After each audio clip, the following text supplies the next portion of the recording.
বিসমিল্লাহির রহমানির রহিম। সংগ্রামী ভাইয়েরা, আসসালামু আলাইকুম।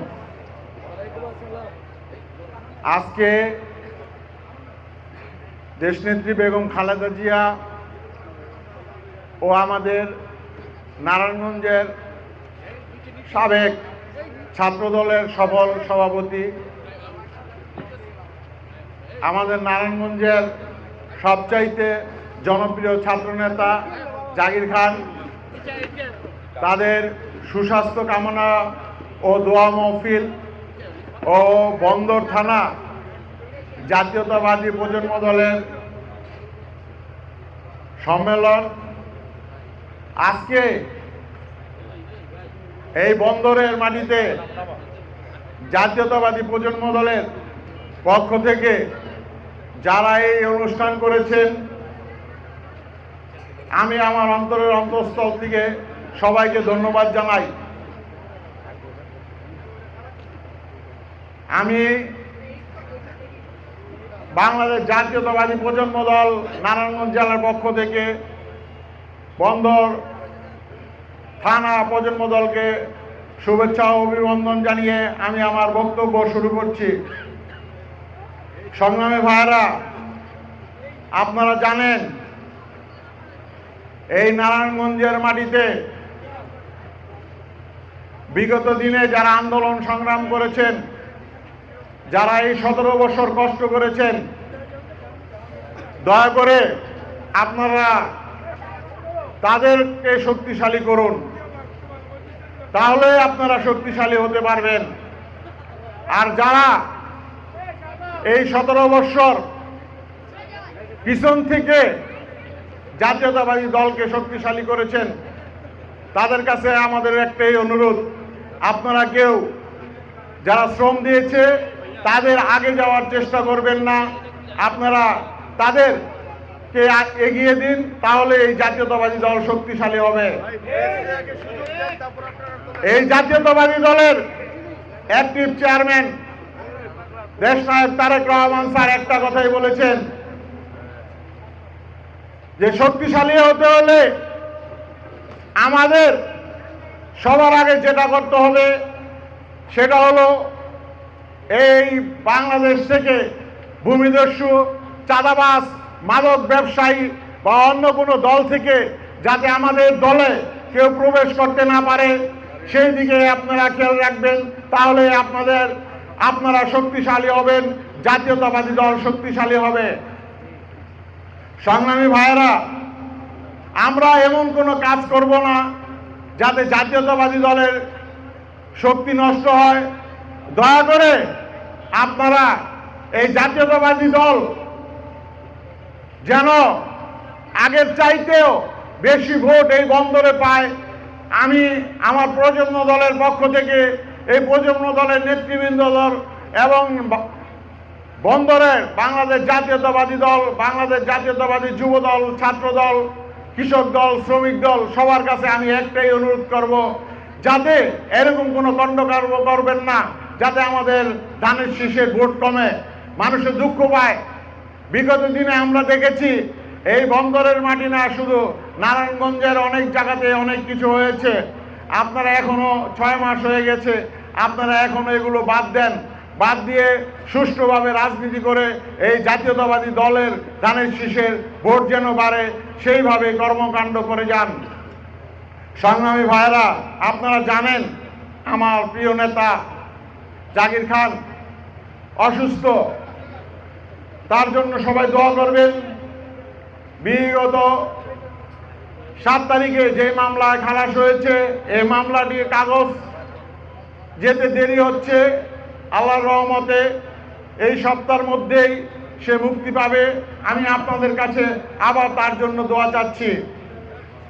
সংগ্রামী ভাইয়েরা, এই জাতীয়তাবাদী দল এমন একটা দল, সুদূর ইংল্যান্ড থেকে আমাদের তারেক রহমান স্যার পরিচালনা করে এই ফেসি সরকারের 15 বছর, এই মঈনুদ্দিন ফখরুদ্দিনের 2 বছর, এই 17 বছর সে রাত দিন এক করে খেটে এই জাতীয়তাবাদী দলকে প্রতিষ্ঠিত করেছে। আজকে এই বাংলাদেশে এই 5 তারিখের জন্মগ্রহণ হয়েছে। আমরা অনেকেই অনেক সমন্বয়করা এই দাবি করি যে আমাদেরই এই আজকে এই বাংলাদেশে 5 তারিখ ঘটেছে। সমন্বয়ক ভাইদের উদ্দেশ্যে আমি একটা কথাই বলতে চাই, আপনারা যদি 15-16 বছর রাজনীতি করে এই কথাটি বলতেন তাহলে আমাদের ভাল লাগতো। আপনারা জাতীয়তাবাদী দলের বিরুদ্ধে যেসব প্রোপাগান্ড ছড়াচ্ছেন এইসব বাদ দিয়ে আমাদের দেশ নায়ক তারেক রহমানের সাথে যোগাযোগ করে যেভাবে এই দেশ সুন্দরভাবে পরিচালনা করা যায় সে তো বলেছেই, বাংলাদেশ জাতীয়তাবাদী দল যদি 200 সিটও পায় তাহলেও আমি একা সরকার গঠন করব না, সবাইকে নিয়ে সরকার গঠন করব। তাহলে আপনাদের এত ব্যথা কেন? আপনারা তো দল গঠন করেছেন, সামনে নির্বাচন, ঠিক আছে নির্বাচন করেন, অসুবিধা নেই। দেখেন রাজনীতি করতে হলে কত কিছু করতে হয়, কত পরিশ্রম করতে হয় একটা সংগঠন গুছাতে। আমরা নারায়ণগঞ্জ জেলাতেই হিমশিম খেয়ে যাই, মহানগরে হিমশিম খেয়ে যাই, আর সে তো এই বাংলাদেশ জাতীয়তাবাদী দলকে গুছিয়েছে এই 17 বৎসর। সেই জেল খেটে আপনারা দেখেছেন কত নির্যাতন তার উপরে হয়েছে। তার পিঠের হাড্ডিটা ভেঙে ফেলেছিল তার আপন ভাই, তারা দুটাই ভাই, আমাদের শহীদ প্রেসিডেন্ট জিয়াউর রহমানের 2টি সন্তান। এই একটি সন্তান এই দেশের জন্য আজকে সে কিভাবে হত্যা হয়েছে জেল খেটে আপনারা দেখেছেন। আমাদের এই প্রিয় ভাই কোকর আজকে মৃত্যুবার্ষিকী।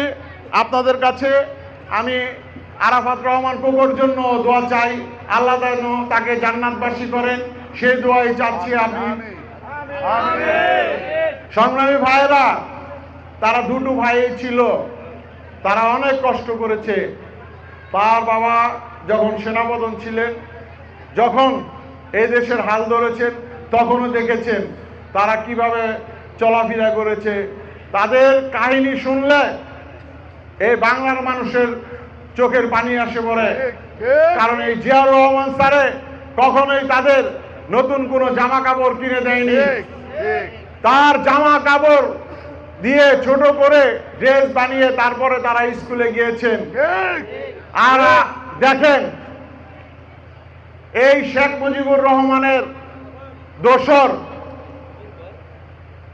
শেখ হাসিনা সহ যারা পালিয়ে গিয়েছে, চোরের অপবাদ নিয়ে পালিয়ে গিয়েছেন।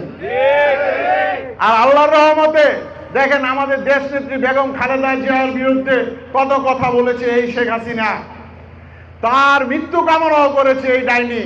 আজকে দেখেন সে আল্লাহর রহমতে বেঁচে আছে, সে রাজার ভেষে এই ইংল্যান্ডে তার চিকিৎসার জন্য গিয়েছে।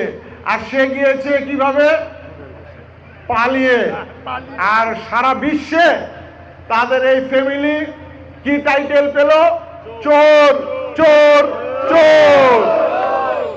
সংগ্রামী ভাইরা, আপনারা শহীদ রাষ্ট্রপতি জিয়াউর রহমানের জন্য দোয়া করবেন, আল্লাহ যেন তাকে বেহেশত নসিব করেন। এবং এই বন্দরে মাটিতে যারা জাতীয়তাবাদী দল করে শহীদ হয়েছেন তাদের জন্য দোয়া করবেন। অনেক ছেলেপেলে এই জায়গায় আন্দোলন সংগ্রাম করতে গিয়ে আহত হয়েছে। আমি চাই বন্দরের নেতাকর্মীরা যেন তাদের দিকেও একটু খেয়াল রাখে, তাদের যেন চিকিৎসার খেয়াল রাখে যারা আহত হয়েছেন। সংগ্রামী ভাইয়েরা, আজকে যদি আপনার দলীয় বাইরে করেন, আপনি দেখবেন আপনার পাশে ভালো লোকও দাঁড়িয়েছে, যারা রাজনীতি না করে তারাও আপনাদের পাশে দাঁড়াবে। কারণ দেখবে যে না, এই ছেলেটা দল করলো, দলীয় ভাইদের প্রতি টান আছে। আমি এই আশা সবচাইতে বেশি করি আমি এই জাতীয়তাবাদী দলের অঙ্গ সংগঠনের নেতৃবৃন্দদের কাছে। ভাই, আমার এই সংগঠনে আমি চাঁদাবাজ না, আমি ভূমিদস্যু না। আমার এই সংগঠনে যাতে কেউ চাঁদাবাজি করে, ভূমিদস্যুতা করে, মাদক ব্যবসা করে, আমি এই নারায়ণগঞ্জের বন্দরে কমিটির যারা সভাপতি সদস্য সচিব হয়েছেন তাদের দৃষ্টি আকর্ষণ করে বলবো, যাতে কোনো এই ধরনের লোক আপনাদের কমিটিতে ঠাঁই না পায়।